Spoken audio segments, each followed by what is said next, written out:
Today we're going to roll through social media basics. I'm going to make sure to share this screen again so that you can roll through this and see the timeline as I have it here. So can you see this Google Doc again, Brittany? Yep. All right, cool. All right, so I think social media is super important. Last time I checked, which was like end of summer, I'm like 94% referral and sphere of influence. And most of those people reach out to me directly through social media. So it's people I know in some capacity or people who know me from a friend. And I don't know the percentage, but a lot of them come to me. They start the conversation through Instagram or Facebook. I like it as a way to stay in contact with clients because I don't have to be like pushy or salesy. I just post shit and they can engage whenever they want. So I think clients, they're meeting us long before we meet them. So I think it's really important that all this stuff is like optimized and ready to roll. So the basics, we did that. We provided those professional headshots last week very intentionally because we want everybody to be able to have the opportunity to present themselves professionally on all their social media. So I would, obviously it's already passed and everybody looked awesome. No judgment on how people look or how they dress. Just a general statement about mindset and creating perspective or perception in potential clients. I think that it's really important to dress and present yourself however you want to be perceived. So that's important. And whatever that means to you, if you're the person who just like, if I wanted to rock Jordans and jeans all day, that would be super cool. I know a bunch of agents and brokers who are very vocal about their very opinionated political beliefs. And that's okay because they're attracting the people who believe similar things to them. So yeah, anyways, I think it's important to dedicate time to thinking about how you want to be perceived. I put all those professional photos on Facebook, Instagram, and then TikTok and YouTube are optional. I think you should use the same photo for every single one so that you become recognizable. I create one detailed and specific bio. I use the same headshot like we already discussed. The important thing about this is I think that in your bio, you should include target areas where you are an expert or want to become an expert and your desired product. So like new construction, I see a lot of people focusing on first-time home buyers. The only thing I just really want to encourage in social media is being particular, like actively thinking about who you're marketing to and not just accepting what life gives you. If you're getting a bunch of first-time home buyers and that's not your preference, then I think it's important to start marketing to different people. 1 second here, just got a text from Mike. Bye, Cole, see you. 1 sec, Mike's trying to get in the Zoom here.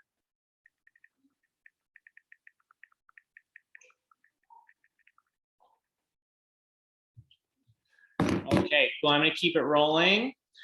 Okay, so yeah, important to have a set bio that I use on all of the separate pages and a set picture that's exactly the same on all the different pages. I'm doing this so that I can be recognizable and so that people can just see me, having a uniform put together image on social media. I'm thinking of social media as my storefront.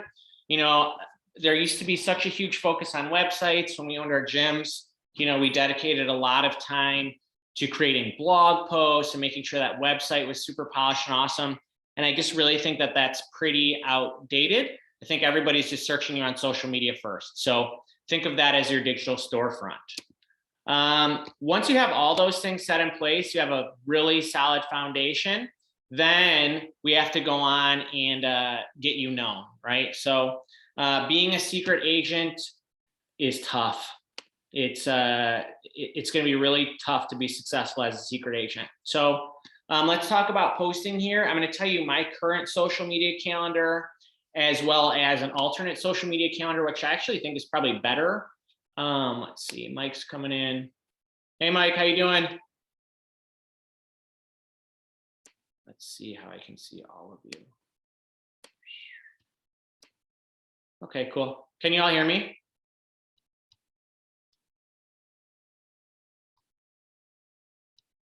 Yes, we Okay, sounds good. Yeah, I can hear you. Thank you. All right, cool. All right, so I'm going to go through these two schedules. I do think that this alternate social media calendar is probably more beneficial, but my goal here is just to be realistic about how much I'm actually willing to post. And I dumped a ton of time into scheduling, so I'll make sure to talk about that before in December through, and I was using this schedule already, so I'm just going to roll with it. So here's my current schedule. On Mondays, I grabbed inspirational quotes.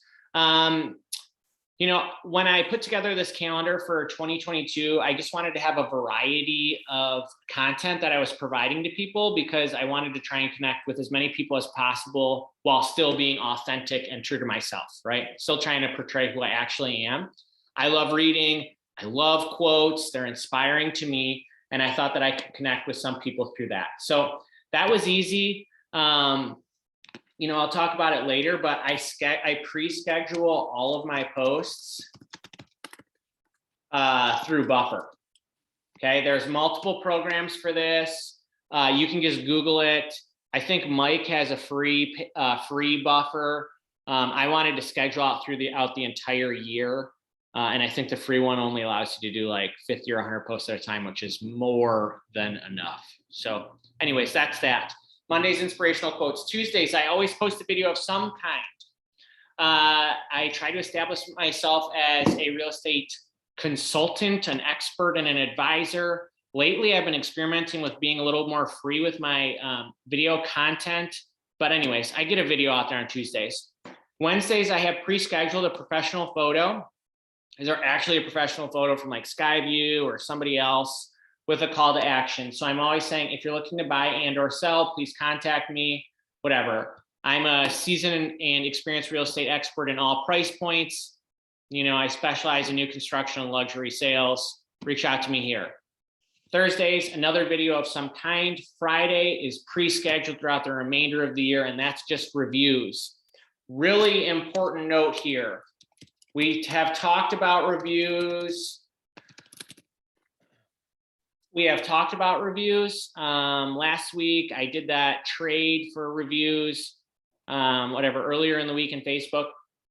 Reviews are social currency. Again, people are Googling you long before you meet them if you don't know them already, and they are absolutely going to check out your reviews. You're handling a multiple $100,000 transaction for them. They're probably going to want to know what other people think of your service. If you don't have reviews, you definitely need to be reaching out to family and friends and asking them for a character review if that you haven't bought or sold a house for them. So I would so strongly encourage that. You're just buying social currency essentially. So yeah, anyways, reviews on Fridays, sprinkled in. So this is my set content right now, and sprinkled in, I have all home sales and purchases. So that's in stories and my feed. Stories are like, you know, they only last for 24 hours. Feed is permanent. So I'll make a note to update that here for later. Okay, so stories versus feed. Stories is kind of like behind the scenes. Your goal should be to do about 2 minutes per day on that if you can. Obviously, if you follow me on social media, I'm not perfect on that, but that's something I'm always thinking about.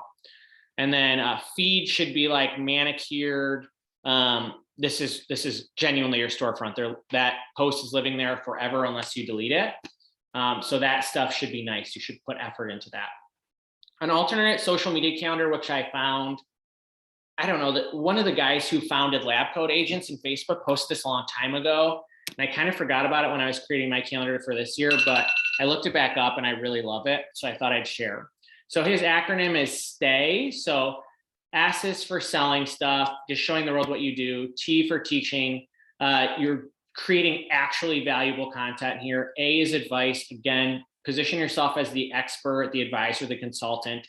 Y is you. You have to connect with your people. So I went years of just posting, coming soon, just listed, pending, sold, and it was awesome for me. I was telling people I'm active in the business, you know, I'm successful here and actually selling homes, and it was super cool. I posted in stories every single time I wrote an offer. Those were huge. Those got people to know that I was actually participating. But I think there needs to be some more. They need to see your face. They need to see you so that they can connect. We already talked about pre-scheduling posts. Again, I use Buffer, but you can Google it and find anybody. There are definitely free options here. The next, let's see, we got Chad in. I'm gonna pause for 1 second. Chad's popping in here. Anybody have any questions so far?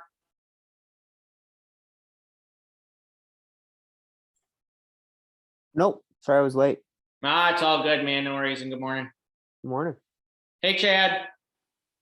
Hello, Glad you can make it, dude. Thank you. no problem. All right, I'll check in with you later and run through the beginning stuff, but I'm just gonna keep rolling where we're at, okay? Roger that. All right, sweet. So also congrats on the last day of treatment today. That's huge. Thank you very much. You're welcome. Okay. Congrats. Yes, huge.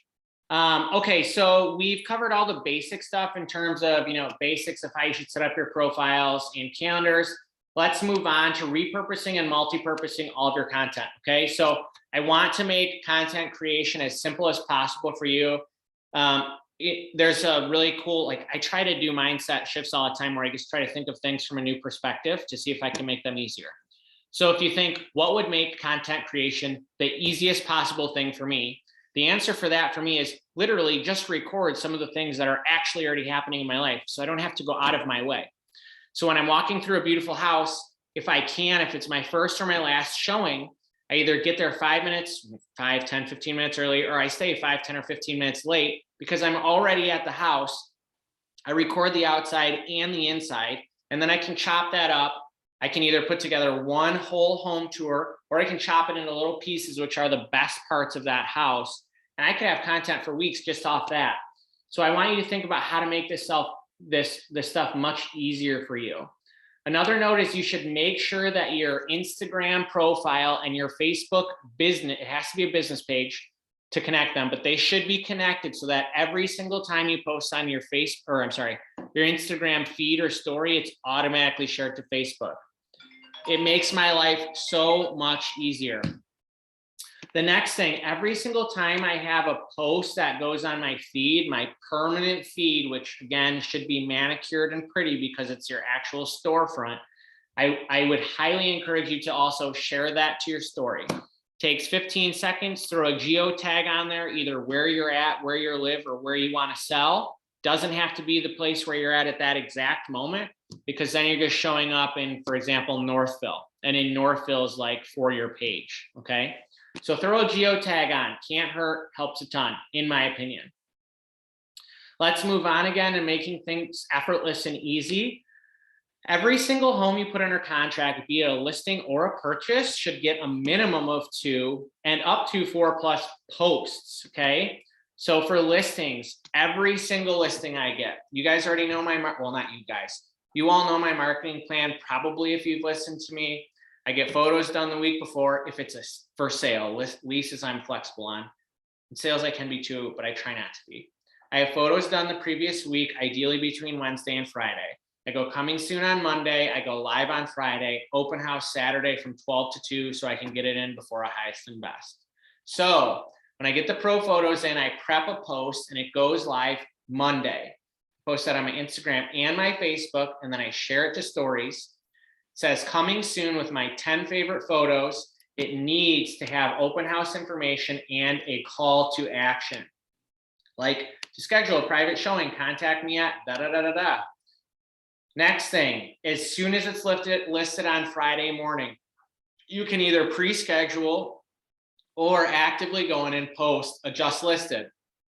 For me, it's almost exactly the same as the coming soon.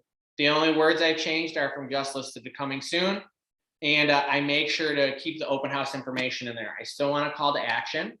As soon as it goes pending, I make another post. I give vague sound. I feel like that has a negative connotation, but what I'm intending to tell you here is, I want to be cognizant of protecting my seller and the buyers and buyer's agent involved. So I'm not giving out specifics. I don't think that would be responsible or be in the best interest of all parties, but I do something to try and excite the audience and get them to participate. Like, hey, we had multiple offers. Oh, we had to call highest and best. We're well over ask, excellent terms, whatever. something like that, whatever your level of comfort is, just, I try really hard to avoid pending, like with no other information. I want to try and use that opportunity to tell people something about what's either going on in my life or the market or both. And then as soon as it closes, then you can tell a story. Brittany, you are awesome at this. I have to give you props. It's super cool. I used to be really good about this. I kind of go in waves. Another person y'all can look up on Facebook and Instagram is Mariah Gumblatt. She's also doing a great job of telling stories, right? We are trying to bring people into our lives and tell them what's actually occurring in our transactions. It's way more fun than just bragging and saying, hey, I closed the house, which is super cool, but you can add more, right? It's just a couple extra minutes of work and it's way worth it. People want to see behind the scenes. For purchases, I get at least 2. I put a pending. I got to do one of these this morning. And I just, use some pics from the listing if possible. I just thought about it when I posted this. I think technically I should probably ask the listing agent if I can use some photos, or I should probably use my own personal photos. But to be honest, I'm 3.5 years in and I didn't think about that until I just said that 20 seconds ago. So nobody's ever said anything to me about that. I think probably the right thing to do is ask, or you can just give it a go and see what happens. Obviously, I believe in being respectful of all other people in the industry. Our reputation is worth way more than, any single one post. So if that ever offended anybody, I would immediately change it, put my own pictures or something, or I'd just take my walkthrough video and post that because I own that content and create it on my own. Again, when it closes, I want to tell a story again. Any questions so far? Everybody all good? Nick, for purchases, would you see any reason why like posting something from the inspection would be an issue? Like I'll try to do like a teaching thing with the inspector. Yep. Yeah, Um, that's cool. Are you talking about during the transaction or after it's closed? Yeah, like usually during the transaction I've done it. Nice. I- In stories or on your feed? I think I've done both. So one time it was, gosh, I don't even remember. It's been a while. Yeah. But just like different things to look for. I've used it as an opportunity to teach, but now that I'm thinking about it, I was just thinking if anything would come back if, our buyer walked away and then the seller saw the post and commented on it, or I don't know. It's an interesting thought. I think it's an excellent learning opportunity. If I was going to do that, I'd probably just do my pending and closed and then keep the home anonymous if you're still in mid-transaction, like pending and it's your own inspection. Yeah. Okay. So I probably just wouldn't post the address. Like I'll be super transparent with all of you. I walked through a house like 2 weeks ago just on a showing, and it had previously been a grow house. And I put together what I thought was, kind of a funny video. It was way out of character for my social media, but I actually had the listing agent reach out to me because it got like 21,000 views on TikTok. And the seller saw and was kind of pissed. Because they were still under contract. So they asked me to immediately delete it from Instagram, and I did right away. So, that one was nearly almost completely anonymous, but you bring up a great point that I'm just starting to think about because social media is big. So I think it's an excellent learning opportunity. I just do my best to keep it anonymous. Okay. Thank you. Yeah. Anybody else? Any questions so far? All right, cool. Okay, so I'm gonna make a quick note here about timeline versus story. So timeline, I'm thinking of it as my permanent feed. Again, I'm always thinking about this as my storefront. My social media pages are my website. I very rarely use businesses, permanent websites anymore, unless they're huge, large corporations, right? Like, Facebook, Google, I don't know, Blue Cross, something like that. But for small businesses, it's really social media based. So, and I need to treat them differently, okay? So again, I'm kind of, being redundant here, but timeline needs to be manicured and professional. And I'm not even saying it has to look a certain way. I'm just saying it should look how you want it to permanently look. And then stories is really a behind the scenes, a chance for people to see you in your daily life, the ups and the downs. It's just like really trying to connect there and become friends with your audience. Like genuinely actually trying to create relationships, not with like a self-serving or selfishly motivated thing. It's just talking to people. A good goal I see thrown all around all the time in content creation, I touched on earlier, but it's worth a note. I don't always hit this, but a big thing is to try and hit 2 minutes worth of stories per day. And again, I would try to make this as effortless and easy as possible because it's behind the scenes and it's in your stories and it only lasts for 24 hours. You know, I believe you can just get in the habit of taking a video of yourself doing whatever you're doing that day. And, you know, sometimes the days where I'm not busy on social media, it's just because I'm sitting at my desk all day, but, you know, I could talk about that too. So it's just a goal to think about and put in your mind.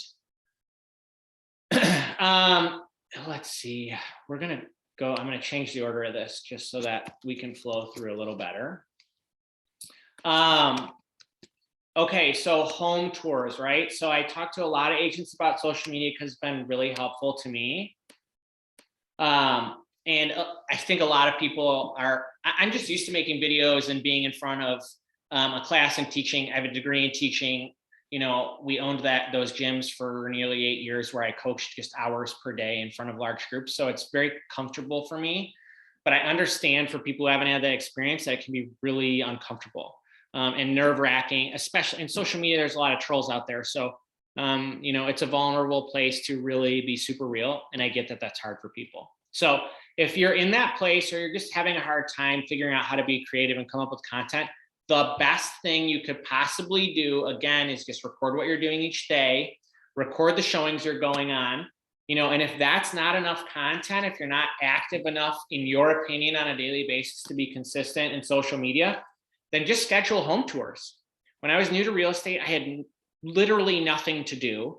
And honestly, little to no guidance on how to build a business in any capacity. And so I just started requesting like 2 to 4 houses every single Friday in my target areas. And I really just wanted to go see houses that I loved and would love to live in and love to sell, right? I was trying to actively, you know, shift how the market viewed me as a real estate professional because I wanted to tell them what I actually love. I thought I'd be more successful if I got to do those things, right? And it's important to know what you actually like, right? So anyways, that's that. Even if you don't know what you like, just schedule some house tours on some houses you'd love to sell, whatever day of the week, schedule into your calendar and just never skip it. Mike, you got something to add there?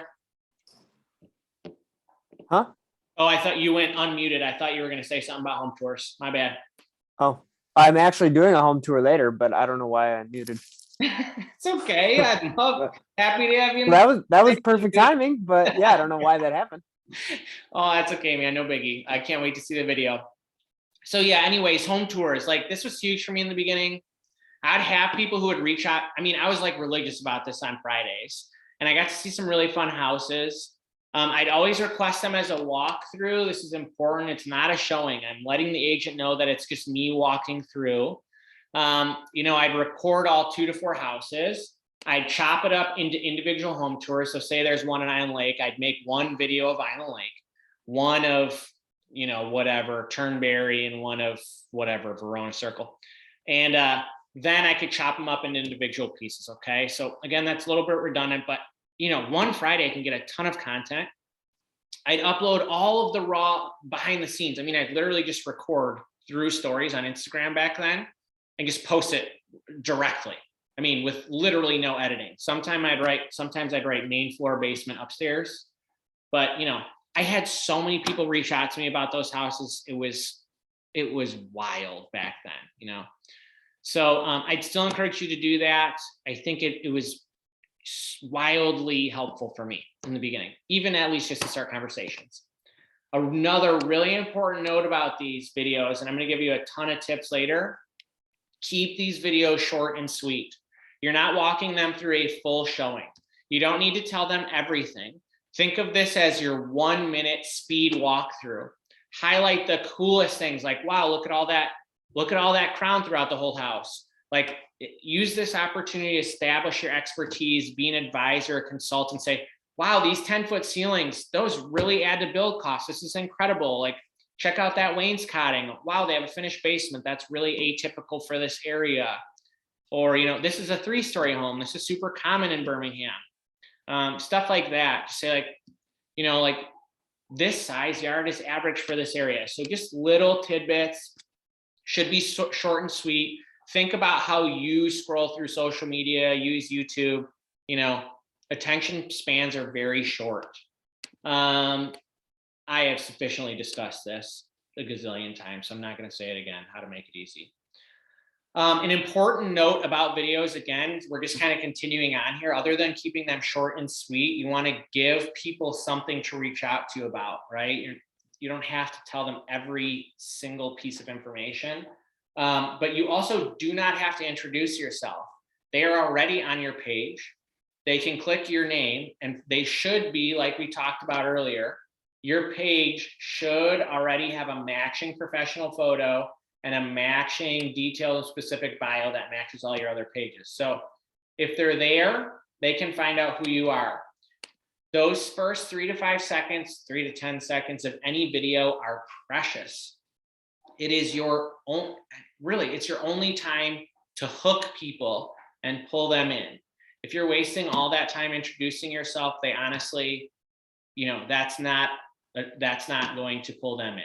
Okay, so there is a ton of discussion about the first 3 seconds and how you have to have a very effective hook. Now you can Google and find all sorts of effective hooks. There's a gazillion, but just please know how important these 3 seconds are, okay? As well as the thumbnail on your video. I'll talk about that in a second.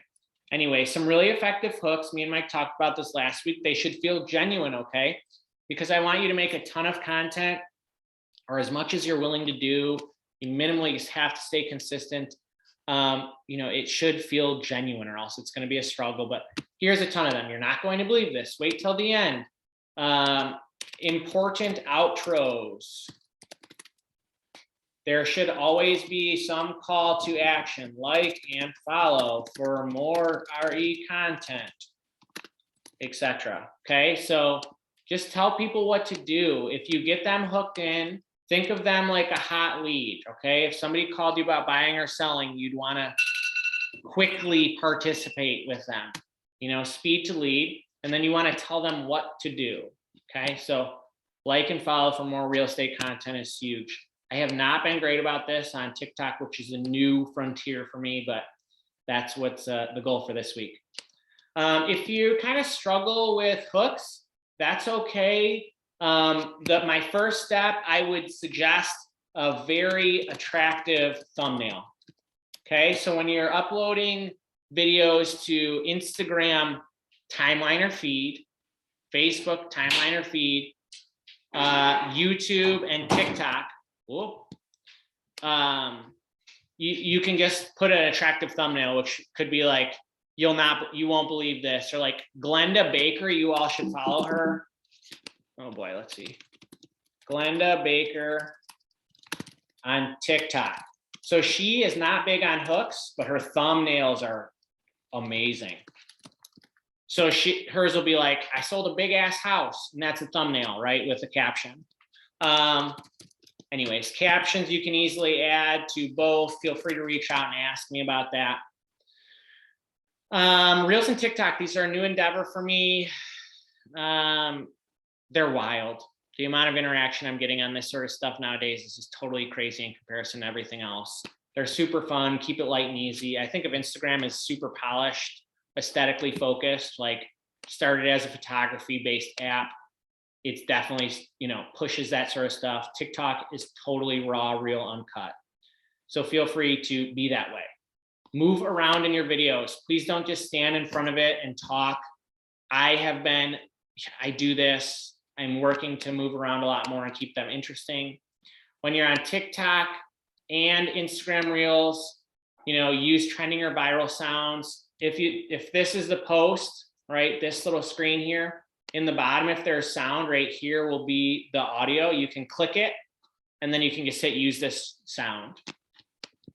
Use actually relevant hashtags.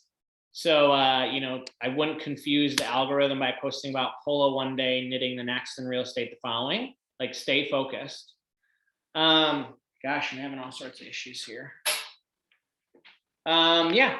Another thing I do is I just take all that raw video and content from walkthroughs and stuff. And then when I have downtime in my day or I'm really bored of desk work, I just chop them up into TikToks and I save it in my drafts. So I make a video and instead of hitting post, I just hit draft and it saves it there. Important note, if you delete TikTok, it will delete all of your drafts. I've been a victim of that. Please don't do that to yourself. Best time of day to post. Well, this is a cherry on top. This is a sand versus rock thing. So if you ever heard that metaphor, you know, how do you fill a cup? You have big rocks, little rocks, and sand. Well, you start with the big rocks, which is literally just posting. The little rocks would be posting consistently. And then the sand is, you know, that just fills in the cracks. It's the least important thing. But, you know, if you're crushing content consistently, then feel free to Google it. And there's a bunch of thought on that. I don't think it's hugely important. Again, how many times per day to post? It's up to you. It should be realistic and possible, but I really think you should be doing at least once per day as best as possible. I take off the weekends, but I do post wherever I go on the weekend.